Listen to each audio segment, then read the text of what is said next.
Welcome to India Questions. Well, if there's one man who's made yoga reach out right across the world, who's that man? Mr. BKS Iyengar. Time magazine placed him as one of the top 100 most influential people on this earth. He has thousands of schools, actually over 2,000 schools and colleges of yoga around the world, and millions of people practice Iyengar yoga, which he doesn't like to call it Iyengar yoga, and we'll find out why. But they call it Iyengar yoga. But he's publicity shy and lesser known that he should be in his own country. Why are you publicity shy? Sir, in the earlier days, probably the publicity was very difficult. People were not accepting even a genuine person as a genuine person. So the standard of that literal level has now come down to a very great extent. For example, though I was teaching since 1935 yoga, my name appeared for the first time in 1954 when Mr. Menon benefited. This is Yehudi Menuhin, the great violinist. The great violinist. When he mentioned that I suffered for 20 years, I could not play violin, and this man taught me in 3 days, and my concerts were successful. So in 3 days, you transformed his life? Yes. Yehudi Menuhin. And he was grateful ever since. Till the end of his life. But let me tell you, sir, one thing. You don't need any publicity. You don't need any... You know why? You are 90 years old, and just have you seen such fitness? 90 years yes, this year. Yes. This is the youth of India. I think you're fitter than most of them. Certainly fitter than me. I think the youth needs more of yoga today because their life is very fast and life is vibrant. So naturally, the youngsters have that vibrancy, but that's short-lived. So I want that vibrancy to be ever alert like the river which flows from the mountain to the sea with that ferocity. I want my youngsters to have that ferocity with virtuosity. So you're not against vibrancy, you are for it, you want to help it. Yoga is a vibrant subject. Right. It is not a soft subject as you hear. Yeah. The very word Chittavritti Nirodha, which Patanjali says, shows that you have to show power in order to still your mind. Right. One thing which you did many years ago, now 60 years ago, was revived classical traditional yoga. Yes. You documented it meticulously. Define your yoga. I don't say it's my yoga, but I gave a quality to that subject. See, when I was practicing in the early days, first of all, you should know that I was a tuberculosis patient. In 1928, I was diagnosed that I was suffering from TB.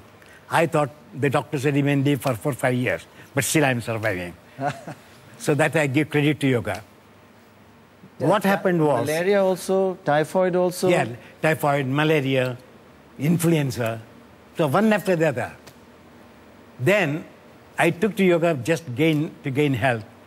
But fortunately, it became my, what you call in my cells, blood cells. Each cell is ringing the bell of yoga. So I've reached that level. What happened was in 1935, when I started teaching, there were very few books. For example, in Bombay, at that time it was called Bombay Presidency, which was from Rajasthan to South India. There were only 5 or 6 yoga teachers. And yoga being a subject, I thought, why is not respected in my own country? They thought it is meant for those recluses or who have bears or quarrel with their parents, left the houses. So this was the idea of the Indians in 1935. Very few yoga teachers. Very few yoga teachers. In Bombay Presidency, which was huge. I was in Pune, right, and Kulyanand Kaivalya Dham and Santa Cruz, or these only 3 institutions existed in the whole of Bombay Presidency. My gosh. So what I thought was that I said, unless and until I give a new color to this subject, it would not be attracted. So I thought, lots of books were there in those days, and not one pose was aligned to the mind or to the body, or to each muscle. So I thought that I should align from the external body, the external part of the body, from the external part, how to bring the mind to each and every part of my body so that it also flows like an energy. Let me just understand that. You're saying you wanted your consciousness to go to every part of your body. I wanted my consciousness to be like a water which flows.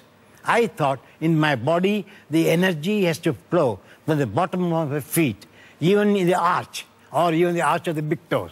I said my consciousness will be present evenly from my head to the bottom of the foot. In the arch of your big toe, you want your consciousness.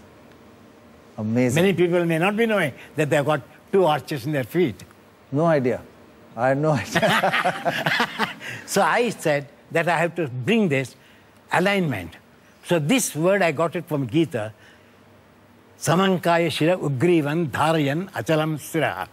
Lord Krishna says, Samankaya, that means the right side of the body and the left side of the body, should be exactly measured to be in line from the center of the crown of the head up to the perineum, through the center of the throat. So this gave me an idea that I have to align each and every part of the body so that there should be no deviation or refraction or contraction from the right knuckle of the index finger or with the left knuckle of the index finger. The way it behaves, I wanted that to behave like that. So this way, I developed this art. But can I just ask you something? Now, after 60 years of yoga and you're 90 years old... I'm teaching since 75 years, sir, now. 75? Teaching alone 75 years. 75. You have just recently said you have some parts you've still not reached. Then what hope do we have? You know, what is known, I can explain. What is unknown, still I cannot explain. So I'm exploring. The body is the temple of the soul. Right. As such, I have to explore. I mean, unless and until the temple is clean, nobody wants to enter. Right. So I made up my mind that I want my consciousness to exist, each and every part, like the tip of the needle. So I use my intelligence in such a way, if I give an analogy. Right. You have seen a thread, you have got the needle. If you have to knit a sweater or to make a cloth, the thread and the needle is important. So needle is the consciousness, the eye of the needle is the intelligence, the head of the thread is the mind. So the moment the head of the thread enters into the eye of the needle, the mind disappears, it dissolves. There's no mind. Then only the thread is left, that is the body, and the intelligence, the needle of the eye, because we hold the needle as an eye, what you call jnana chakshu, or intellectual eye, so that it sows the entire body, so that you can reap the benefit of that sowing of the intelligence in each and every part of the body. That makes it very, very clear. And secondly, I made it very popular for the simple reason that I am the only person in the world who has given about 12 to 15,000 demonstrations, solo, 3 hours, without interval, non-stop. Right. Fantastic, fantastic. Really. So the direct presentation attracted people more to yoga. Right. Now, would any of you like to ask a question? I know lots of you have. Here's a young gentleman here. You want to ask a question? Yeah, go ahead, ask your question. Morning, sir. I'm Kunal from Modern School. I would like to know your views on the westernization of yoga. My dear friend, art is an art. Art cannot be westernized or easternized. It's a oriental subject existing from time immemorial. 3,000 years, 5,000 years? More than that. So, I don't think that yoga has been westernized, because I'm the first person, because when I went to England, when I went to America, I was treated as a slave country. I'm coming from a slave country. So remember that to be a slave, to be a slave driver of the slave driver was not easy.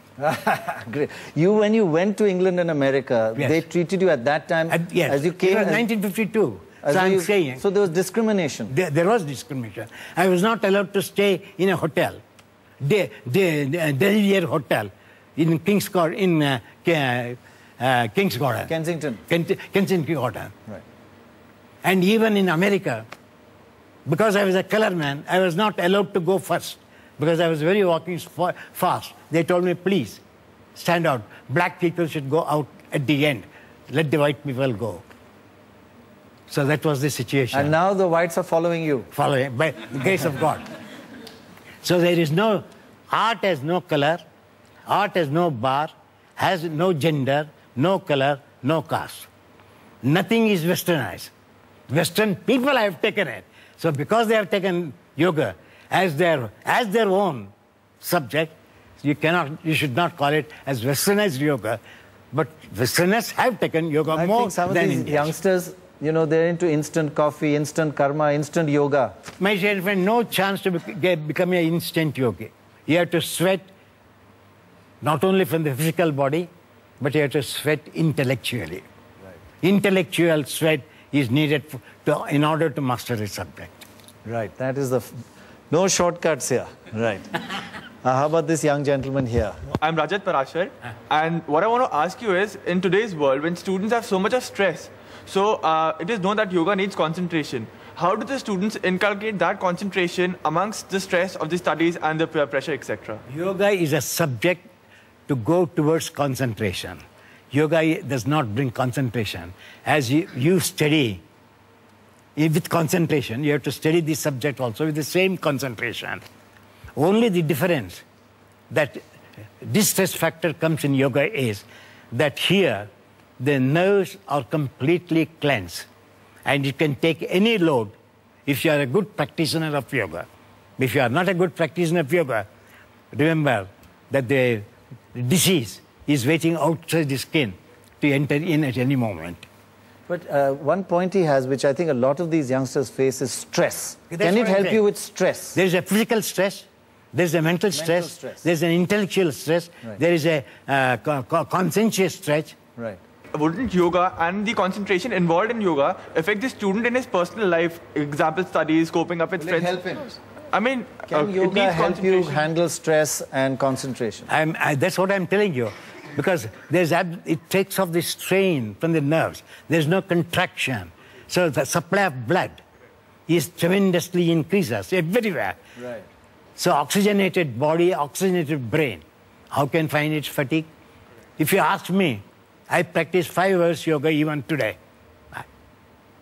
And I write 5 hours on the subject. So I'm 12 hours, I'm concentrated on that subject. Now tell me, at the age of 90. Perfect example.